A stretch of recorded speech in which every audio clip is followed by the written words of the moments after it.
Hi hello welcome back to our channel. ఈరోజైతే blouse యొక్క dots ఎంత పర్ఫెక్ట్గా వేసినా కూడా మనకి ఫ్రంట్ పార్ట్ అనేది ఒక్కోసారి సెట్ కాదు. సో అదే అయితే షేప్ పట్టి వల్ల కూడా మనకి షేప్ అనేది అవుట్ అవుతుందండి.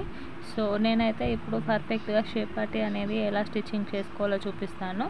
సో షేప్ పట్టి అనేది మనము బ్యాక్ పార్ట్ లూజ్ ఎంత ఉందో అంత అయితే మనకి షేప్ పట్టి తీసుకుంటే సరిపోతుందండి. దీనికి అంటే మెజర్మెంట్ అదే ఉంటుంది. సో బ్యాక్ పార్ట్ని బేస్ చేసుకొని అయితే మనము షేప్ పట్టి అయితే తీసుకోవచ్చు. సో నేనైతే ఇది బ్లౌజ్ కట్ చేయగా మిగిలిన క్లాత్ అండి. నాకైతే కరెక్ట్గా అయితే బ్యాక్ పార్ట్ లూజ్ ఎంత ఉందో అంత అయితే ఉంది. సో ఇక్కడ ఫస్ట్ అయితే నేను మెయిన్ క్లాత్ వేసుకున్నాను, తర్వాత లైనింగ్ అయితే వేసుకున్నానండి. దీని మెజర్ అయితే నేను విడ్త్ ఎంత ఉంది అని అయితే చూడలేదు. జస్ట్ లెంత్ అయితే లూజ్ అయితే నేను బ్యాక్ పార్ట్ లూజ్తో తీసుకున్నాను, విడ్త్ అనేది చూసుకోలేదండి. సో ఇప్పుడు అదైతే నేను క్యాజువల్గా అయితే స్టిచ్చింగ్ వేస్తున్నాను. సో ఇక్కడ చూడండి ఎక్స్ట్రా ఉంది కదండి. సో నేను ఇలా ఒక వేస్ట్ క్లాత్ అనేది అయితే నేను మిడిల్లో వచ్చేటైతే అయితే పెట్టాను. సో ఇలా స్టిఫ్గా ఉంటే అయితే మనకి షేప్ పట్టి అనేది నీట్గా ఉంటుంది. మనకి ఆ డాట్స్ వేయడం వల్ల కూడా బ్లౌజ్ ఫ్రంట్ పార్ట్ అనేది కిందికి జారినట్టు లేకుండా స్టిఫ్గా ఉంటుంది. సో చూడండి ఇందులో 1 2 3 లేయర్స్ ఉన్నాయి. ప్లస్ మనం షేప్ పట్టి స్టిచ్చింగ్ చేసుకోక లోపల ఫోల్డింగ్ చేసిన క్లాత్ అయితే ఉంది. సో ఇలా స్టిచ్చింగ్ జాయింటింగ్ అనేది చేసుకున్న తర్వాత ఇలా రివర్స్ చేసేసి కింద ఎడ్జ్ పైన మనం ఫోల్డింగ్ చేసుకున్నాం కదండి, ఆ ఫోల్డింగ్ పై నుంచి అయితే మరొక కుట్టు అనేది వేసుకోవాలి. సో ఇక్కడ నాకు లెంత్ అనేది కొంచెం ఎక్కువగానే ఉంది. సో నేనైతే ఇలా జాయింటింగ్ చేశాక కట్ చేసి చూపిస్తాను. సో ఇక్కడ మళ్ళీ ఒకసారి చూడండి. ఫస్ట్ అయితే మెయిన్ క్లాత్ వేసుకోవాలి, దీనిపైన లైనింగ్ అనేది వేసుకోవాలి. మెయిన్ క్లాత్, సో ఇది ప్లెయిన్ క్లాత్ కాబట్టి ఇలా వేసాను. సో డిజైన్ అనే క్లాత్ ఉంటేనైతే ఒరిజినల్ అనేది పైకి ఉంచుకోవాలండి. పైకి ఉంచుకొని లైనింగ్ వేసుకోవాలి. లైనింగ్ తర్వాత ఇలా ఈ ఎక్స్ట్రా క్లాత్ అనేది వేసుకోవాలండి. మనం బ్లౌజ్ స్టిచ్చింగ్ చేసుకోగా మిగిలిన క్లాత్లు అనేవి ఉంటాయి కదా, అవి అయితే ఇలా షేప్ పట్టీలో మధ్యలో వేసుకుంటే మనకి కూడా యూజ్ అనేది అవుతుందండి, బక్రమ్ అనేది వేసుకోకుండా. చూసారు కదా, ఇలా ఈ 2 క్లాత్లలో లోపలికి ఫోల్డింగ్ చేసుకుంటే మనకి ఒరిజినల్ అనేది పైకి వచ్చేస్తుంది. సో ఇలా ఈ లోపల ఉన్న లైనింగ్ని అయితే మనకి బయటికి కనబడకుండా ఆ ఎడ్జ్ పై నుండి అయితే ఒక కుట్టు అయితే వేసుకోవాలి. సో ఇలా షేప్ పట్టి స్టిఫ్గా ఉండడం వల్ల మనము డాట్స్ అనేవి వేస్తాం కదండి.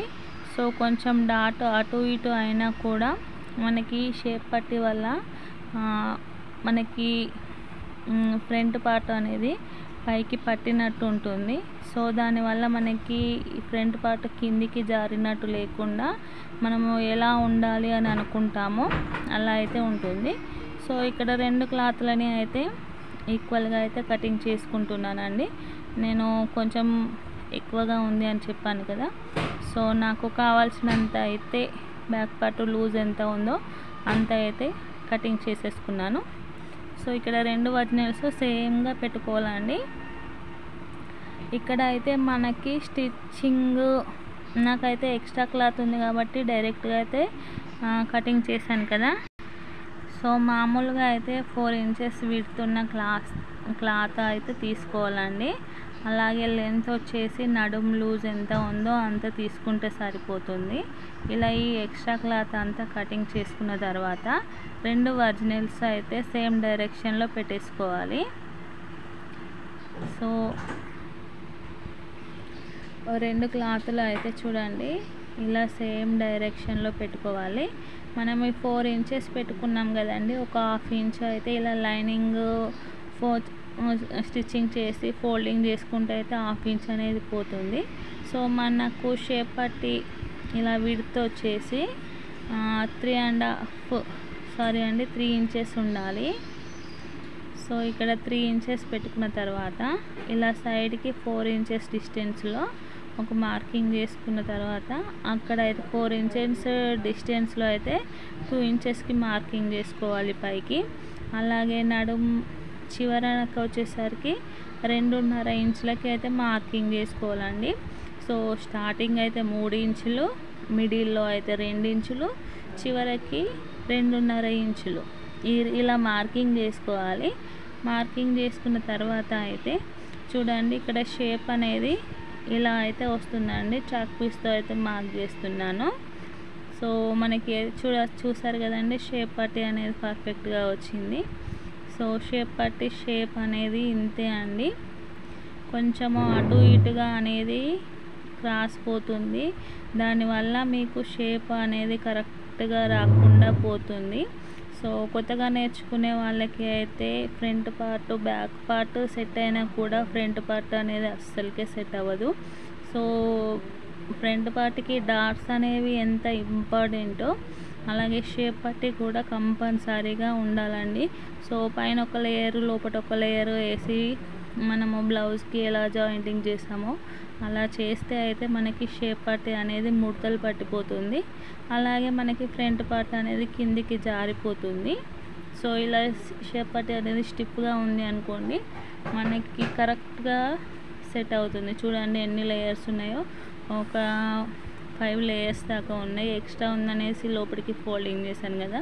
నేనైతే కంపల్సరీగా ఇలా లెంత్ ఎక్కువగా ఉన్న క్లాత్ అయితే తీసుకొని ఈ ఎక్స్ట్రా క్లాత్ అనేది లోపలికి ఫోల్డింగ్ చేసి పెట్టేసుకుంటాను. సో అప్పుడు షేప్ పట్టి అనేది స్టిఫ్గా ఉంటుంది, బ్లౌజ్ అనేది పర్ఫెక్ట్గా సెట్ అవుతుంది.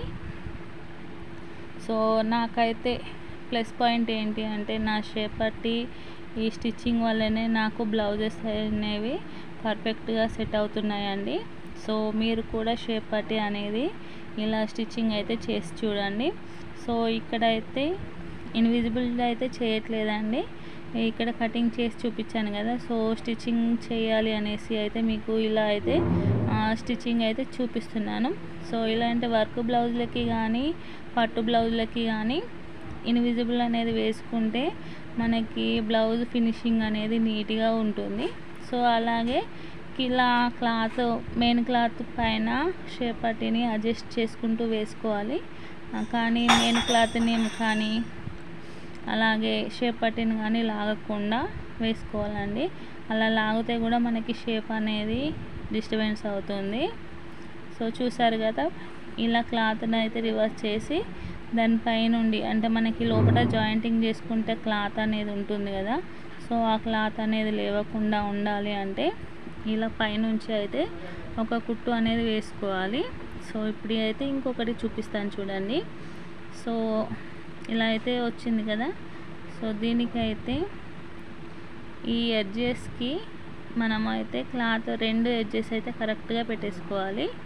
కరెక్ట్గా పెట్టేసుకొని అయితే ఒక 1/2 ఇంచు డిస్టెన్స్లో అంటే మనకి ఆ పాదం అనేది ఉంటుంది కదండి అలా.